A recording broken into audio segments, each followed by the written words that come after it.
Welcome back to the morning show here on the Arise News channel. Joining us live now from our Abuja studio is Senator Dino Melaye, representing Kogi West.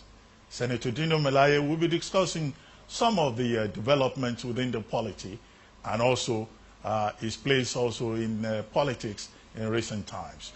Senator Dino Melaye, good to have you on our Arise Morning Show. Nigerians, I'm glad to be here. Hello, Senator Dino Melaye. Can you hear me? Yeah, I can hear you sound and clear. Good morning, Nigerians. Okay, good morning. Welcome to the morning show. Yeah. Now, quickly, let me. Yes, I can see you. Very good, Senator. Now, you have been a very controversial senator. There was a time I saw you. You had this neck brace when you had some encounter with the police. Only recently, you had to go on top of a tree for 11 hours. Now, can you tell us what that experience was like, living on top of a tree for a whole 11 hours? Maybe I should start by correcting a notion. I tweeted and I had a press conference that I was in the wilderness for 11 hours, not on the tree for 11 hours. The issue with the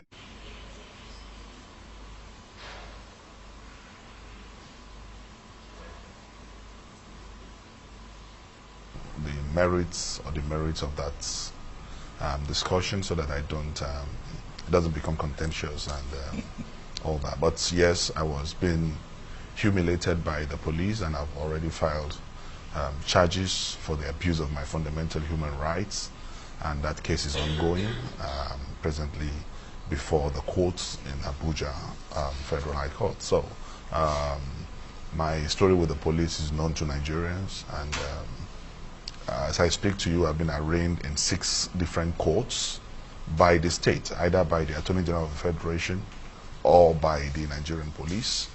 As I speak to you, I have a court order served on the Nigerian police to release my international passport.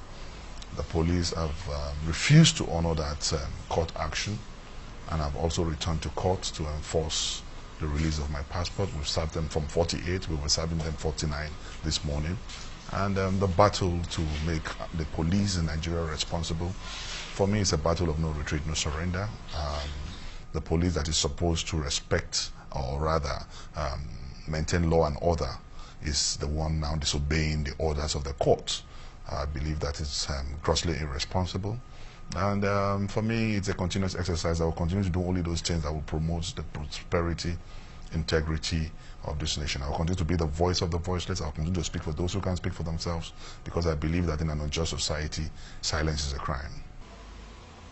Well, Senator, the police, with whom you seem to have been having a running battle over your security, the withdrawal of your security details, over allegations about an incident in Kogi, and then court issues, your appearance in court and all that. They say, look, that you just like to stage shows, and that it's not a case of persecution or harassment. What do you think?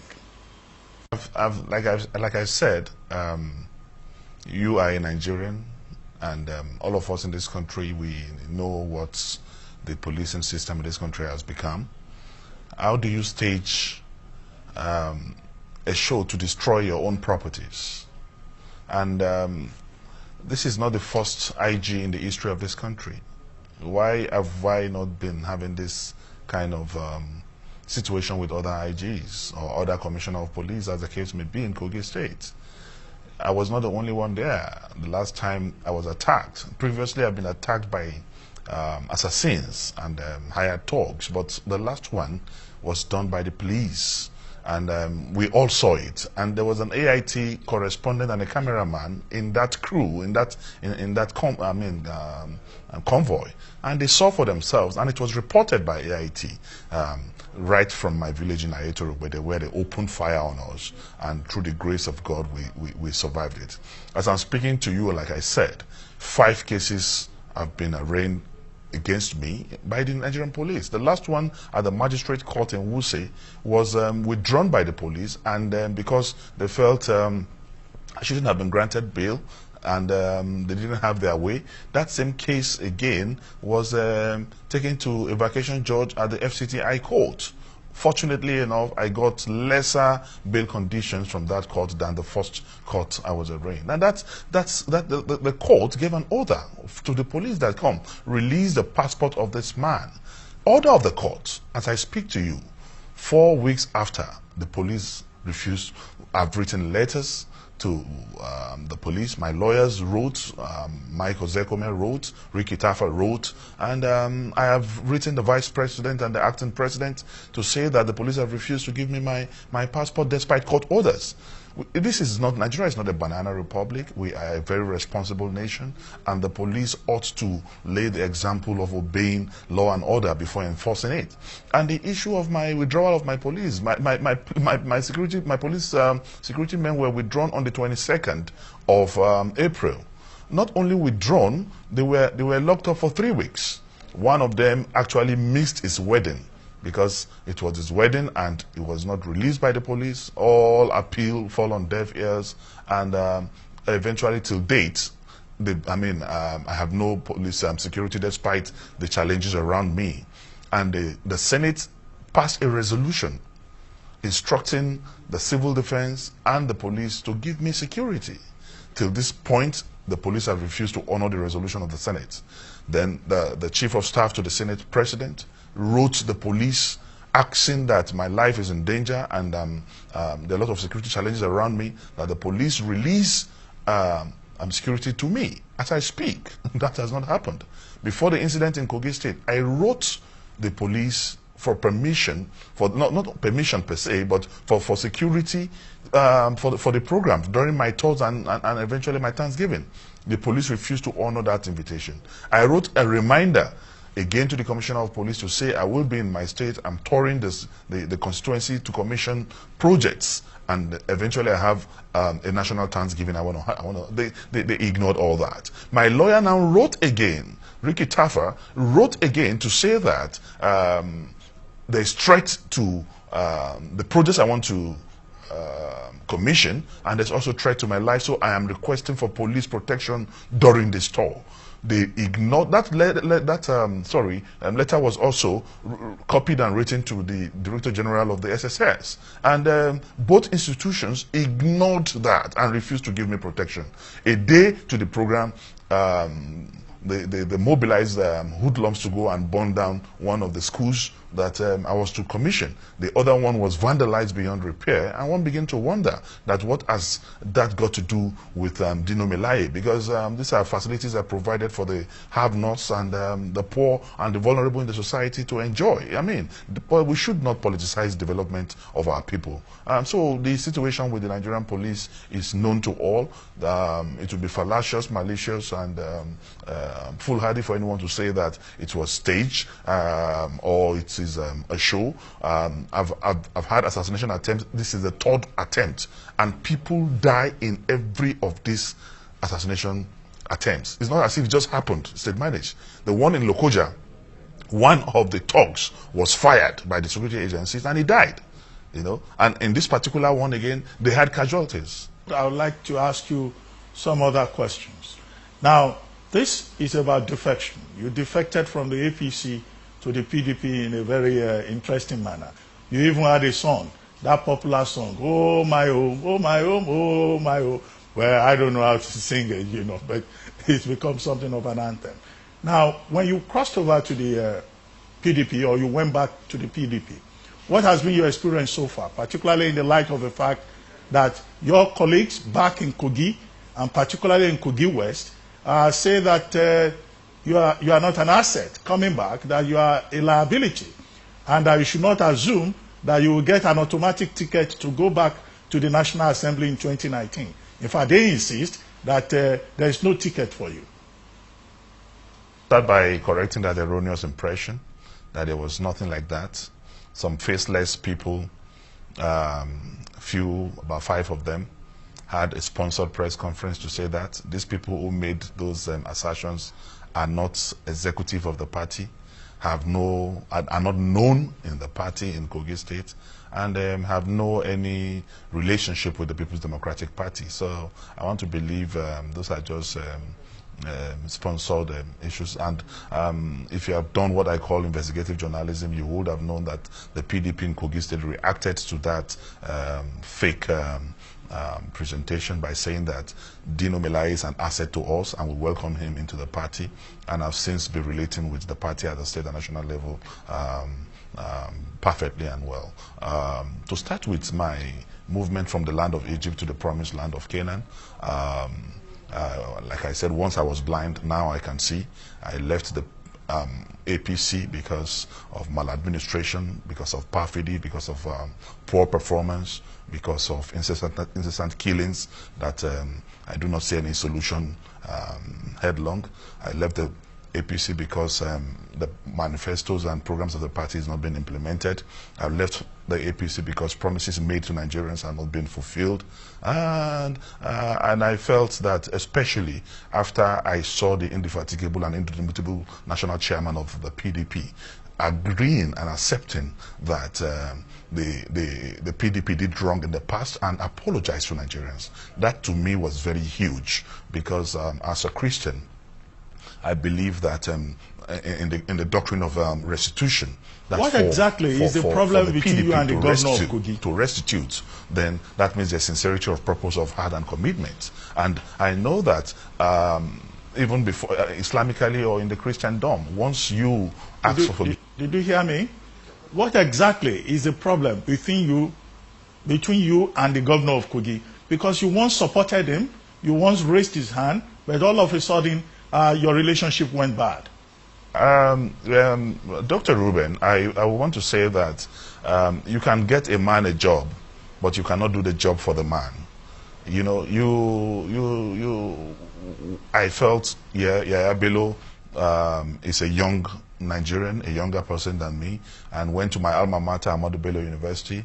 I felt it should be intellectually mobile enough to implement our agitation for generational change and all that.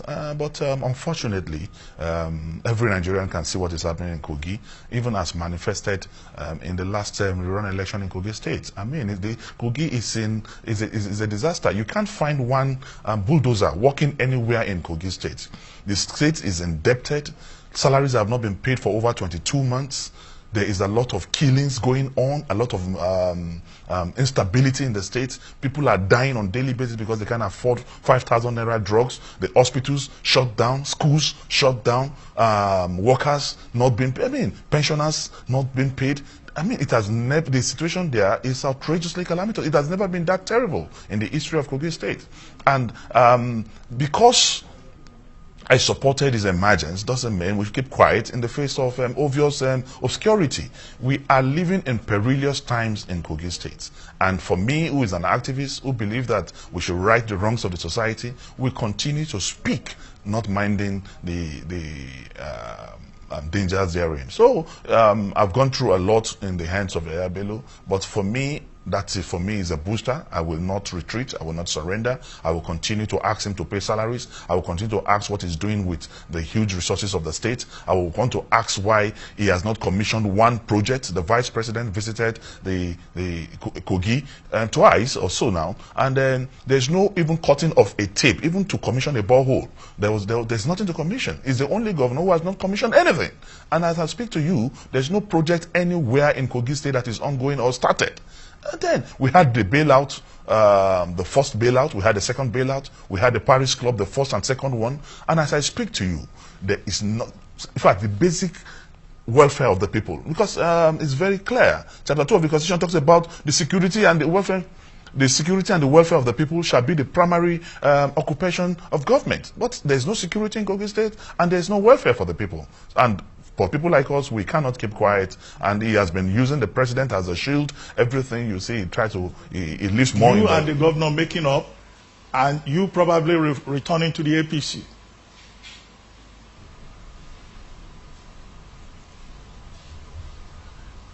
Senator, yes. Is it likely that someday you will reconcile with the governor of Kogi State and then maybe return to the APC?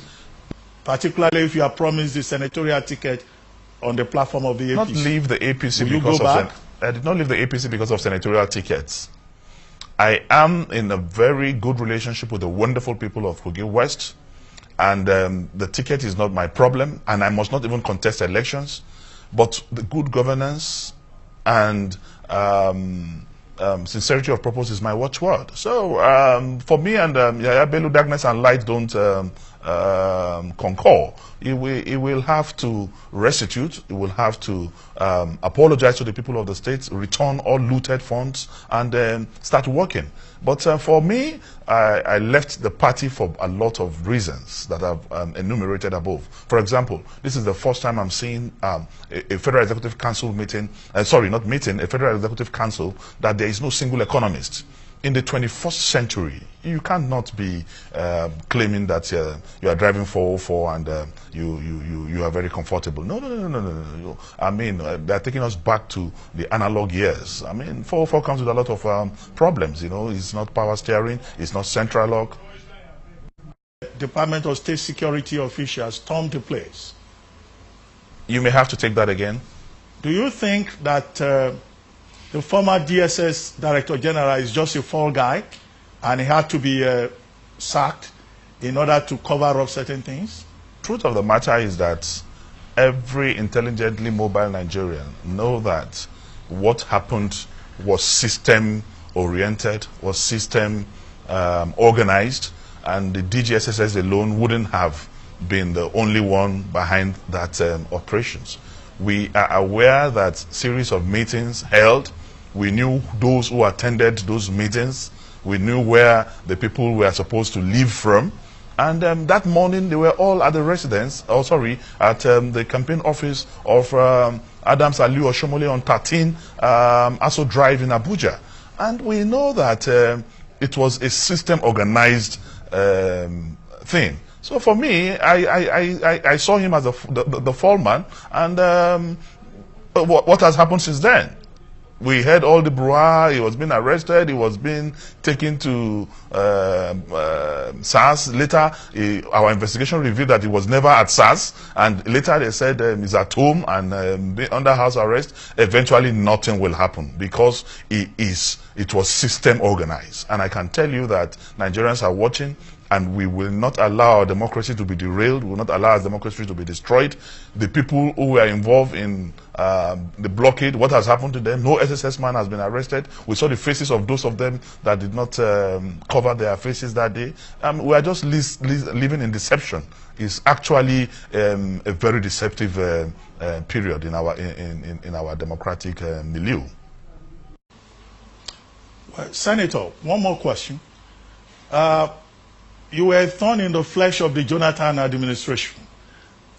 If you were to see President Jonathan today, are you likely to apologize to him and say you regret the many things you said about his administration, considering that you've also been a vocal critic of the present administration? I'll start by saying that I've met President Jonathan twice after I left office, and I'm a friend also to the wife of President Jonathan. I'm proud of my relationship with her, and I can tell you that President Jonathan, at the time I was criticizing President Jonathan, I have no regrets criticizing him, and like I have no regret now criticizing the Buhari administration. But I want to say, if you carry out comparative analysis between the Jonathan administration and this, I will say Jonathan, President Jonathan is far mileage above this present administration. I criticize Jonathan administration. I was on the streets almost every week to protest against the Jonathan administration. I addressed press conferences against the administration. I organized protests against his ministers. I organized protests against the Ziani. I protest against Okonjo-Iweala, against Stella Odua, and a number of people.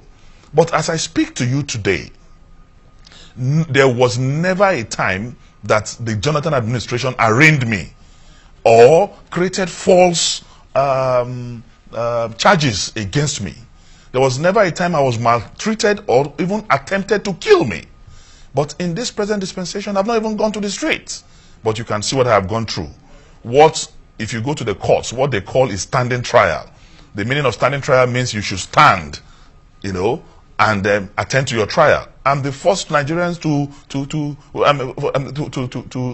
to be arraigned on stretcher. Mine was a stretcher trial. It wasn't standing trial. I wasn't standing. It was a stretcher trial. Even at that point, I was arraigned in 2 different courts on stretcher, from ambulance into the premises of the court. As I speak to you right now, the Attorney General of the Federation arraigned me for false information over a private Nigerian. Another police arraigned me in 5 different courts. All this abuse of law, all this intimidation and harassment, as if we were in a pariah state, never happened under the Jonathan administration. So if you carry out comparative analysis between the two, I will say we have Saint Jonathan and we have a militocratic government right now. It's actually a military democracy. That sounds like an apology to more or less. More or less. Yes, but I ask you, do you think that you are facing all these pressures because you are perceived to be a Saraki stooge? Anyway, I will start by saying that I cannot be a stooge to anyone. I am an adult. I've been a member of the House of Representatives and now a senator, elected by my people, very independent and opinionated. So I'm not a stooge to anyone. But I also have the liberty to be loyal to whoever I want to be loyal to. Senator Bukola Saraki is my brother, is my friend, and by the virtue of his office, is my boss. And I have not seen anything wrong in what he has done. Instead, he has elevated the National Assembly and indeed the Senate to a new pedestal. He has done better than any of his predecessors in terms of bills and motions and even impact in governance. So I have no reason to not to relate with him. I have no reason not to work with him, and he is my friend, but definitely not a stooge. Well, fair enough. But sometimes, are you bothered that Nigerians they talk more about drama from Senator Melaye, about the songs, about your dancing, rather than the actual work that you are doing in the Senate? I think it would be unfair for you to just look at my side attractions and refuse to concentrate on my legislative activities. I am humble enough, and with every respect and humility, I have the highest number of motions and bills in the history of the National Assembly. Even the President of the country has signed 2 of my bills, and I have 2 of my bills on this table right now waiting for his assents. So you cannot fault me in terms of my legislative responsibilities. Every legislator operates on 3 grounds or operates on 3 pedestals. 1, the act of lawmaking, that's representation. The second is oversight functions over the MDAs. And the third has to do with making sure your people get their fair share of the national cake. I mean, speaking for your people. And in these 3 regards, I rate myself a pass mark that in terms of legislation, I have done well. I have the highest number of motions in the history of the National Assembly put together. I have one of the highest bills.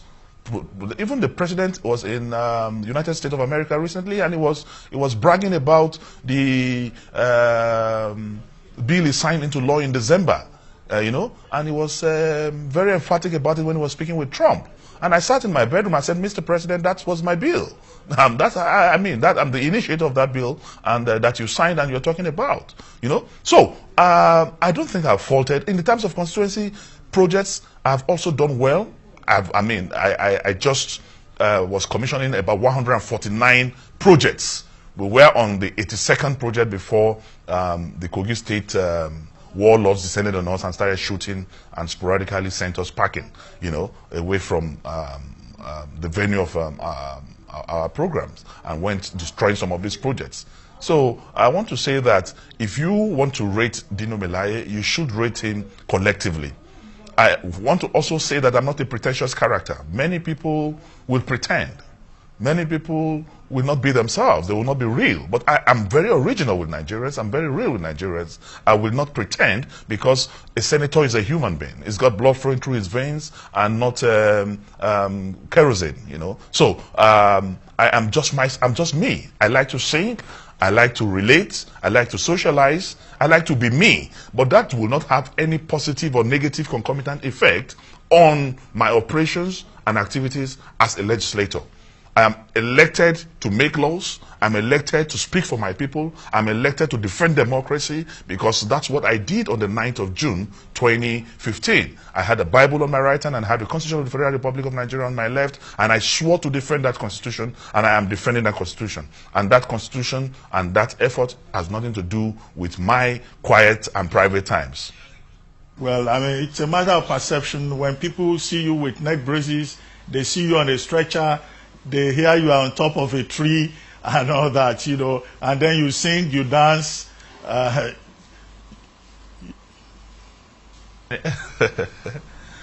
Anyway, I want to say that I'm waiting for the constitutional provision on any of our extant laws that stops me or prohibits me from singing, that says or prohibits me from running away from bullets when they come, or when there's an attempt on my life, I should not take cover. If there are laws prohibiting that, then I will want to observe them. But for now, I don't think there's anything like that. And as I was coming up here, I met the security people outside, and they wanted me to sing, and I sang and I danced, and I had a chat with them before coming up. So these things have nothing to do with my legislative responsibilities. Composition from Dino Melaye. The one final question before we go, briefly. What are those things you think is really wrong with this government, and where the Buhari government has gone wrong? Final question. Response to is that this government is deaf and dumb. This government is not pro-people. This government is not, there's a government in government. There's a cartel that have completely hijacked this government. And a situation whereby the president often at times just come out to tell that he doesn't even know what is happening calls for serious concern. And like I said, there are a lot of square pegs in round holes. You cannot give carpentry job to tailors. It will never, ever happen. If you look at the Gowon administration, they had a 5-year developmental plan. If you look at the Muritala regime, also had an agenda to fight corruption, and there was a specific agenda also for 5-year developmental plan. The Obasanjo administration had an agenda, Operation Feed the Nation. The Shagari administration had housing and green revolution as their agenda. The Babangida administration had MAMSA, had so many focus and agenda. The Obasanjo administration had their own his own agenda. The Yar'Adua administration had 7-point agenda. The Jonathan administration have the transformation agenda. This particular government have no agenda. It is unheard of in the 21st century that you have a Federal Executive Council meeting, you have a Federal Executive Council that there is no single economist. It is outrageously unacceptable. And I want to say that all the problems inherited or created by this government have not been ameliorated, and there's a double jeopardy. No capacity, no capability. And when these two happen, you are going for a disaster. So I cannot be part of that. I want a Nigerian, tomorrow my child will grow up and ask me, Daddy, you were a senator. When Nigeria was getting bad, Daddy, what did you do? I want to be able to say, son, I did A, B, C, D. So I cannot be supporting this government that is visionless, this government that is using all our time to fight opposition, all they do is to blame everything that happened, including your report this morning, a United Nations report. Already, there is a blame and there is a defense. We cannot continue like that. The government must be sincere with the people, and the people must have the temerity, the audacity to also hold their government accountable. And the massive corruption going on in this government is being shielded by those who are in support of government.